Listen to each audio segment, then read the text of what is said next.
તો કેમ છો વિદ્યાર્થી મિત્રો? આજે આપણે ભણીશું ધોરણ 10 નું ચેપ્ટર નંબર 5 જૈવિક ક્રિયાઓ. ઓકે, જૈવિક ક્રિયાઓની અંદર એક ટોપિક આવે છે મનુષ્યનું પાચન તંત્ર. તો સર મનુષ્યનું પાચન તંત્ર દર વર્ષે એક્ઝામની અંદર પૂછાતું હોય છે. તો છોકરાઓને ખબર નથી પડતી કે કેવી રીતના લખવું, કયા ટોપિકમાંથી કેટલા માર્ક્સનું લખવું, જો 4 માર્ક્સનો ટોપિક આવે તો શું લખવું, શું ના લખવું, શું સ્કીપ કરી શકાય અથવા શું ઉમેરવું જ પડે, અથવા જે લખવું જોઈએ એ લખતા નથી ને સિવાય બીજી બધી વસ્તુઓ અંદર લખે છે, જેનાથી માર્ક્સ બી મળતા નથી. તો હું આજે લઈને આવ્યો છું તમારા માટે સ્પેશિયલ કે જેની અંદર topic to topic, point to point લખેલું છે. તમે આ રીતના એક્ઝામની અંદર લખશો તો તમને ડેફિનેટલી માર્ક્સ મળશે. ઓકે, ચલો મનુષ્યના પાચન તંત્રમાં સૌથી પહેલા આપણે એના અંગોના નામ યાદ રાખવા પડે કે કયા કયા અંગો જે મનુષ્યના પાચન તંત્રમાં ભાગ ભજવશે. ઓકે, તો ચલો સૌથી પહેલા તમે જોઈ શકો છો મનુષ્યનું પાચન તંત્ર. જો તમારે નામ નિર્દેશન આકૃતિ દોરવાની કહે એક્ઝામની અંદર તો તમારે દોરી એના દરેક અંગોનું નામ નિર્દેશન કરવું પડે. ઓકે, ચલો મનુષ્યનું પાચન તંત્ર શરૂઆત ક્યાંથી થશે? તો મુખથી થશે. ક્યાંથી થશે? મુખ. મુખ પછી કયો ભાગ આવશે? તો સર અન્નનળી વાળો ભાગ આવશે. કયો ભાગ આવશે? અન્નનળી વાળો ભાગ. અન્નનળી પછી સર કયું આવશે પાર્ટ? તો તમારું જઠર આવશે. શું આવશે? જઠર. સર જઠરની આજુબાજુ અહીંયા યકૃત આવેલું છે અને એની નીચે સ્વાદુપિંડ આવેલું છે. સર આ બંનેમાંથી કઈક સ્ત્રાવ જે જઠર દ્વારા નાના આંતરડામાં જાય છે. નાના આંતરડામાં આ ખોરાક લાંબામાં લાંબો ભાગ એટલે આપણું નાનું આંતરડું. નાના આંતરડામાંથી ખોરાક ક્યાં જશે સર? મોટા આંતરડામાં. અને મોટા આંતરડામાંથી બહાર તે જે તમે કહો છો કે જે મૂત્રાશય અથવા મૂત્રમાર્ગ કહેવામાં આવે છે ત્યાંથી બહાર નીકળી જાય છે. ચલો સૌથી પહેલા સ્ટાર્ટ કરીએ મુખથી. ક્યાંથી શરૂઆત કરીશું? મુખ. એક્ઝેક્ટલી મુખની અંદર કયા કયા ભાગ આવે? તો સર દેખાતું હશે દાંત હોય, જીભ હોય અને અહીંયા એક ગ્રંથિ આવેલી હોય જેને કહેવાય લાળ ગ્રંથિ. શું કહેવાય? લાળ ગ્રંથિ. ઓકે, 3 ભાગ. મુખના કેટલા ભાગ છે? 3. કયા કયા એના મુખ્ય અંગો છે? દાંત, જીભ અને લાળ ગ્રંથિ. સર કઈ રીતના શરૂઆત કરીશું લખવાની? તો મુખ ખોરાક ગ્રહણ કરવાનું સૌથી મોટામાં મોટું અંગ, જ્યાંથી આપણે ખોરાક ગ્રહણ કરીએ છીએ. મુખમાં દાંત, જીભ અને લાળ ગ્રંથિ આવેલી હોય છે. દાંત ખોરાકને ચાવવાનું કામ કરશે અને નાના નાના નાના ટુકડામાં શું કરી દેશે? રૂપાંતર કરી દેશે. એના પછીનો ભાગ આવશે તમારો લાળ ગ્રંથિનો. લાળ ગ્રંથિની અંદર લાળ રસ આવેલો હોય છે. શું આવેલો હોય છે બેટા? લાળ રસ. મોસ્ટ ઇમ્પોર્ટન્ટ, લાળ ગ્રંથિમાં લાળ રસ આવેલો હોય છે. સર જીભ ખોરાકને શું કરશે? તો લાળ ને બધું જે તમારા નાના ટુકડાથી આવશે બધું ભેગું કરવાનું કામ, મતલબ ભેળવવાનું કામ કરશે. શું કામ કરશે? ભેળવવાનું કામ કરશે. એમાં એક એમાઇલેસ, જે લાળ રસ હતું ને એનો એક એમાઇલેસ છે, એને કહેવાય પાચક ઉત્સેચક. એ શું કરે છે? આપણા ખોરાકમાં રહેલા સ્ટાર્ચનું પાચન કરશે. કોનું પાચન કરશે? સ્ટાર્ચનું. જો લખેલું છે જે સ્ટાર્ચના જટિલીય અણુ, હવે જે સ્ટાર્ચ જેવો એકદમ કોમ્પ્લેક્સ અણુ કહેવાય, જટિલ અણુ કહેવાય, એને શેમાં કન્વર્ટ કરશે? શર્કરા. શર્કરા એટલે તમે જે માલ્ટોસ કહો છો એ જ એને શું કહેવાય? શર્કરા. તો ચલો કયા કયા પાર્ટ ભણ્યા આપણે? મુખમાં દાંત, પછી જીભ અને લાળ ગ્રંથિ. દાંતનું કામ નાના નાના ટુકડામાં વિભાજિત કરવાનું છે. સર એના પછી શું આવે છે? તો એના પછી જીભ આવે છે. જીભનું કામ શું છે? તો સર એને ભેળવવાનું કામ કરે છે. અને તમારી જે લાળ છે એમાંથી લાળ ગ્રંથિમાંથી શું નીકળે છે? લાળ રસ. શું નીકળે છે બેટા? લાળ રસ. આ લાળ રસનું કામ સ્ટાર્ચનું પાચન કરવાનું છે. સર સ્ટાર્ચનું પાચન તો કરશે પણ સ્ટાર્ચને શેમાં ફેરવશે? તો સ્ટાર્ચને તે ફેરવી દેશે તમારા માલ્ટોઝમાં. શેમાં ફેરવશે બેટા? માલ્ટોઝમાં. તો જ્યારે બી તમને મનુષ્યનું પાચન તંત્ર પૂછાય તો મુખમાં આટલા પોઈન્ટ કમ્પલસરી લખવા પડશે, નહીં તો માર્ક્સ કપાઈ જશે. ઓકે, ચલો એના પછી મુખ પત્યા પછી કયો ભાગ આવશે? તમારો જઠરનો ભાગ. ઓકે, તો મનુષ્યના શરીરની અંદર જઠર સર એક્ઝેક્ટલી કઈ જગ્યાએ હોય? તો જઠર હોય તમારું, જેવો તમારો મુખનો ભાગ પચશે પછી વચ્ચે અન્નનળી હશે. આ અન્નનળી મારફતે ખોરાક તમારો ક્યાં આવશે બેટા? જઠરમાં. આ જઠરનો આકાર તમને જે જેવા શેપનો દેખાતો હશે. કેવો દેખાતો હશે બેટા? જે શેપનો. યસ ઓર નો?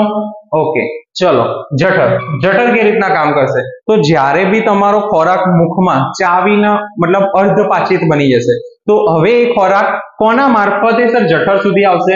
તો એ આવશે અન્નનળી મારફતે. કોના મારફતે આવશે? અન્નનળી. તો જઠરના મારફતે ખોરાક જઠર સુધી ખોરાક અન્નનળી મારફતે આવે છે. જઠર એ એક મોટું અંગ છે જે શું કરે છે? ખોરાક આવતાની સાથે જ વિસ્તરણ પામી જશે, મતલબ થોડુંક મોટું થઈ જશે. જઠરમાં એક સ્નાયુમય દિવાલ હોય છે, એમાં ખોરાક 3 કલાક સુધી વલોવાય છે. કેટલા કલાક સુધી? 3 કલાક સુધી જઠરના દિવાલની અંદર ખોરાક વલોવાય છે. ખોરાકમાં અન્ય પાચક રસો સાથે એને મિશ્ર કરી દેવામાં આવે છે. શું કરી દેવામાં આવે છે? મિશ્ર કરી દેવામાં આવે છે. જઠરની દિવાલમાં કઈ ગ્રંથિ આવેલી હોય છે? તો જઠર ગ્રંથિ આવેલી હોય છે. કઈ ગ્રંથિ આવેલી હોય છે? જઠર ગ્રંથિ, જેમાંથી હાઇડ્રોક્લોરિક એસિડ, બીજા નંબરે પેપ્સિન અને ત્રીજા નંબરે શ્લેષમનો સ્ત્રાવ થાય છે. તો સર જઠરની અંદર, જઠરની દિવાલમાં, જઠર ગ્રંથિમાં ત્રણ એક હાઇડ્રોક્લોરિક એસિડ, પેપ્સિન અને શ્લેષમનો સ્ત્રાવ થાય છે. સર આ મંદ હાઇડ્રોક્લોરિક એસિડ શું કરશે? તે ખોરાકમાં એસિડિક માધ્યમ પૂરું પાડશે. સર ખોરાકમાં એસિડિક માધ્યમની શું જરૂર પડી? તો સર બેક્ટેરિયા હોય ને જેટલા બી અંદર, એ બધા શું થઈ જશે? નાશ પામી જશે. શું પામી જશે બેટા? નાશ. પછી આવે છે પેપ્સિન. સર પેપ્સિન શું કરે? કે ખોરાકમાં જેટલું બી પ્રોટીન હતું એ પ્રોટીનના પાચન કરવાની શરૂઆત પેપ્સિન કરશે. કોણ કરશે બેટા? પેપ્સિન. શ્લેષમ જે જઠરની દિવાલની અંદર આવેલો છે. સર આ જઠરની દિવાલની અંદર જે શ્લેષમ આવ્યું છે એનું કામ શું છે? તો સર તમે જે જોયા કે એસિડ ઉત્પન્ન થયું છે, આ પેપ્સિને જે કામ કર્યું છે એ જઠરની દિવાલના સામે રક્ષણ આપવાનું કામ શ્લેષમ કરે છે. જઠરની અંદર શું યાદ રાખીશું? જઠરમાં ખોરાક લાવવા વાળી નળી કઈ? અન્નનળી. અન્નનળી મારફતે ખોરાક ક્યાં આવ્યો બેટા? જઠરમાં. જઠર શું કરશે? 3 કલાક સુધી એને હલાવશે. ચલો, જઠરમાં જઠર ગ્રંથિની અંદર દિવાલમાં શું આવેલા હોય છે? 3 પ્રકારના સ્ત્રાવ થતા હોય છે. કયા કયા સ્ત્રાવ થાય છે? હાઇડ્રોક્લોરિક એસિડ, પેપ્સિન અને લાસ્ટમાં શું છે તમારું? શ્લેષમ. ઓકે, ચલો સર હાઇડ્રોક્લોરિક એસિડ નું કામ શું? સર એસિડિક માધ્યમ પૂરું પાડે. સર તેની અંદર એસિડિક માધ્યમ પૂરું પાડશે તો તમારા જઠરમાં, જો તમે અહીંયા ધારો કે આઈડિયા લગાવી શકો છો કે આ જઠર બનાવેલું છે, જઠરની અહીંયા ગ્રંથિઓ આવેલી હોય, આ ગ્રંથિઓમાંથી બેટા શું નીકળશે? જઠર ગ્રંથિમાંથી નીકળશે જઠરમાંથી HCl, જેને કહેવાય હાઇડ્રોક્લોરિક એસિડ. આ હાઇડ્રોક્લોરિક એસિડ શું કરશે સર? તો હાઇડ્રોક્લોરિક એસિડ નું કામ શું છે? એસિડિક માધ્યમ પૂરું પાડવાનું. બીજું અંદર શું નીકળશે સર? તો બીજું નીકળશે તમારું શ્લેષમ અને પેપ્સિન. પેપ્સિન શું કામ કરે છે? તો સર પેપ્સિન પ્રોટીનનું ડાયજેશન કરે છે અને શ્લેષમ શું કરે છે? બંને સામે રક્ષણ આપે છે. ચલો હવે શ્લેષમ જઠર પછી આપણે નવા ટોપિક ઉપર જઈશું. ચલો તો આપણે જઠર ભણી ગયા હતા. હવે આ જઠરમાંથી ખોરાક નાના આંતરડામાં જશે એ પહેલા વચ્ચે 2 અંગ આવશે. એ 2 અંગોના નામ કયા કયા સર? તો એકનું નામ છે યકૃત અને બીજાનું નામ છે સ્વાદુપિંડ. સર યકૃત એ ક્યાં આવેલું છે સર?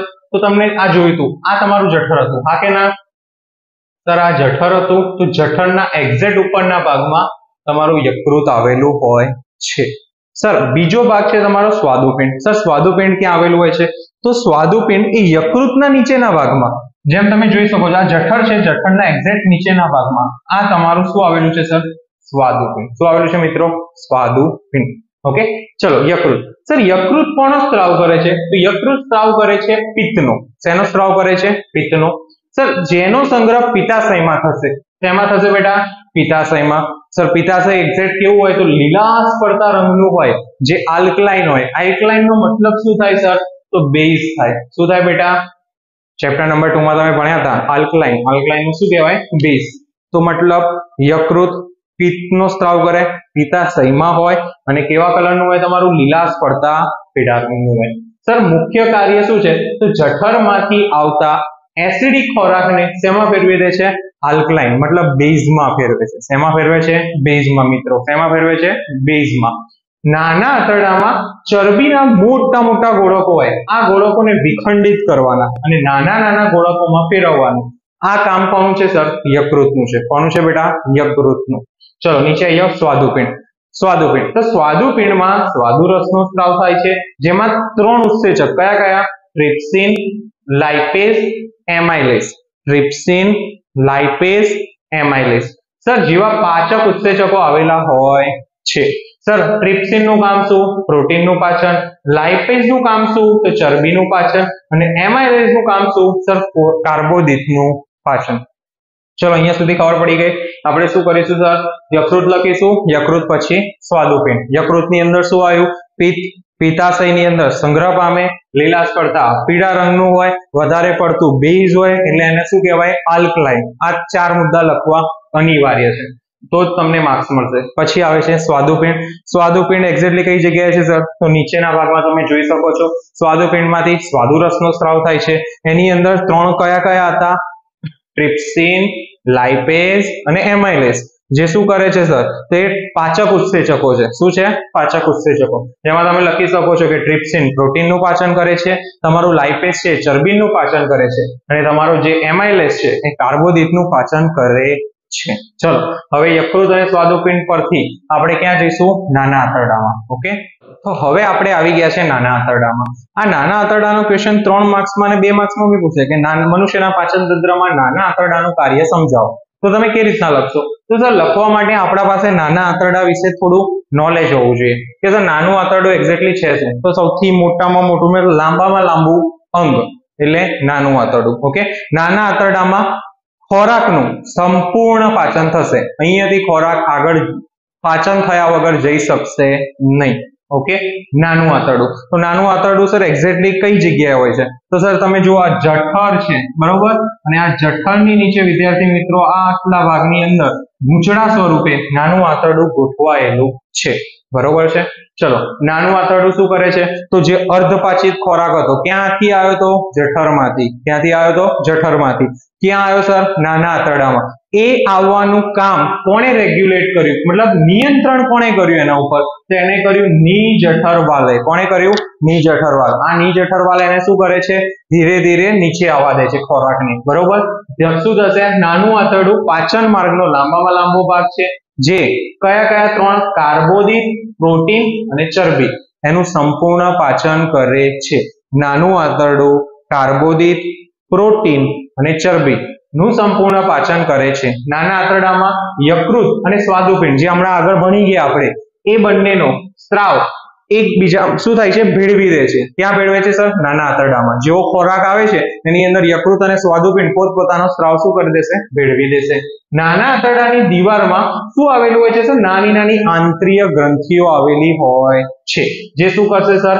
આંત્રરસનો સ્ત્રાવ કરશે. શેનો સ્ત્રાવ કરશે બેટા? આંત્રરસનો. આ આંત્રરસમાં વિવિધ ઉત્સેચકો આવેલા હોય છે. શું આવેલા હોય છે? વિવિધ ઉત્સેચકો. જેમ તમે જોઈ શકો છો એમાં શું થશે સર? પ્રોટીનનું એમિનો એસિડમાં કન્વર્ટ થઈ જશે, ચરબી જે ફેટી એસિડ અથવા ગ્લિસરોલમાં ફરવાઈ જશે, અને કાર્બોદિત કે જે ગ્લુકોઝમાં ચેન્જ મતલબ રૂપાંતરિત થાય છે. ઓકે, નાનું આંતરડામાં તમારે આટલી વસ્તુ લખવી અનિવાર્ય છે, નહીં તો તમારા માર્ક્સ કપાઈ જશે. ઓકે, નાના આંતરડાની અંદર જ આપણે બીજો એક ભાગ ભણીશું જે કહેવાય છે શું? અભિશોષણ વાળો ભાગ. કયો ભાગ કહેવાય? અભિશોષણ. કે આ નાના આંતરડામાં તમે બધો ખોરાકનું પાચન કરી દીધું સર, તો હવે પાચિત ખોરાક જશે ક્યાં? તો આ પાચિત ખોરાકનું અભિશોષણ થશે. શું થશે? અભિશોષણ. આ અભિશોષણ કેવી રીતના થશે? તો આ નાના આંતરડાની જે અંદરની જે નળીઓ હોય ને, એ નળીઓમાં આવી રીતના આંગળી જેવા પ્રવધો આવેલા હોય. શું આવેલા હોય બેટા? પ્રવધો. આ પ્રવધો એક્ઝેક્ટલી શું છે સર? તો આ પ્રવધોને કહેવાય તમારા રસાંકુરો. શું કહેવાય બેટા? રસાંકુરો. રસાંકુરો શું કામ કરે? તો ખોરાક જે જતો હોય એનું શોષણ કરવાનું, એનું અભિશોષણ કરવાનું કામ કરે, અને આ જે ખોરાકનું શોષણ થશે એ તમારા કોણા સુધી પહોંચાડવામાં આવશે? રુધિર કેશિકાઓ સુધી પહોંચાડવામાં આવશે, જ્યાં તમારા રુધિરનું નિર્માણ થશે. ઓકે, ચલો અહીંયા ધ્યાન આપો. પાચિત ખોરાક છે કે જેનું શું થાય છે? નાના આંતરડાની દિવાલમાં અભિશોષણ થાય છે. નાના આંતરડામાં આવા અસંખ્ય આંગળી જેવા પ્રવધો દેખાતા હશે. આંગળી જેવા પ્રવધો, જો આ આંગળી જેવા પ્રવધો દેખાય છે? બસ આ જ. એને શું કહેવામાં આવે છે સર? રસાંકુરો કહેવામાં આવે છે. શું કહેવામાં આવે છે? રસાંકુરો. એનું મુખ્ય કાર્ય શું છે? અભિશોષણ. અભિશોષણ મતલબ શોષણ કરવાનું. સપાટીનું ક્ષેત્રફળ વધારી દે છે. શું કરે છે? દરેક જગ્યાએ આવું હોય તો સપાટીનું ક્ષેત્રફળ ઓલરેડી શું થઈ ગયું? વધી ગયું. તો આના શું થયું? જેના દ્વારા શોષણ ઝડપથી થયું. ખોરાકનું જેટલું બી પાચન થયેલો હતો તે પાચિત ખોરાકનું શોષણ થયું, અને એનાથી શોષિત ખોરાક ક્યાં ભેળવવામાં આવ્યો? રુધિરમાં. જે રુધિરમાં શું કરશે? દરેક કોષ સુધી પહોંચાડશે. રુધિર એને શું કરશે? દરેક કોષ સુધી પહોંચાડશે, જેનાથી શરીરના બધા કોષ વ્યવસ્થિત કામ કરી શકશે. હવે તમે તમારા ખોરાકનું જે શોષણ કર્યું, આ શોષણ પછી શું થશે? તો સર આ તમારી જે રુધિર બન્યું ને, એ રુધિરમાંથી ઉર્જા પ્રાપ્ત થશે. શું થશે? ઉર્જા પ્રાપ્ત. આ ઉર્જા પ્રાપ્ત થવું એટલે પરિપાચન. જે આપણો પાચિત ખોરાક હતો એમાંથી ઉર્જા પ્રાપ્તિ માટે આ વસ્તુ આપણે કરી, જેનાથી નવી પેશીઓનું નિર્માણ થશે. તમારી જે પેશી હશે એનું સમારકામ બી આ જ પદ્ધતિથી થશે. ઓકે, લાસ્ટમાં તો તમને ખબર છે મળોત્સર્જન. મળોત્સર્જન એટલે શું? તો સર જે ખોરાક વધારે રહ્યો કે જે પચ્યા વગરનો છે, હવે કેવો છે બેટા? પચ્યા વગરનો, એને અપાચિત ખોરાક કહેવાય. કેવો કહેવાય? અપચિત ખોરાક. આ ખોરાક મોટા આંતરડામાં જાય છે. મોટા આંતરડામાં બી સર આવા રસાયણકુરો આવેલા હોય છે. આ રસાયણકુરોનું કામ શું છે સર? તો રસાયણકુરો બધા જ પાણીનું શોષણ કરશે. શું કરશે? પાણીનું શોષણ. જો ખોરાકમાંથી પાણીનું શોષણ કરી લેશે એટલે મહદ અંશે આપણો જે ખોરાક હતો હવે ઘન પદાર્થમાં ફેરવાઈ ગયો. શેમાં ફેરવાઈ ગયો બેટા? ઘન પદાર્થમાં. જે પાચન જ નતું થયું એનું મતલબ. હવે શું થશે સર? તો બીજા દિવસે મળદ્વાર દ્વારા શરીરની બહાર ત્યાગ કરી દેવામાં આવશે, જેને નિયંત્રિત કોણ કરશે? આપણી મુદ્રિકા સ્નાયુ પેશી. તો આ આવતું આપણું મનુષ્યનું પાચન તંત્ર. જો 4 માર્ક્સની અંદર પૂછાય તો આકૃતિ સાથે તમારે આટલું લખવું પડે તો તમને માર્ક્સ મળશે. ઓકે, ચલો મળીએ નેક્સ્ટ વિડીયોમાં.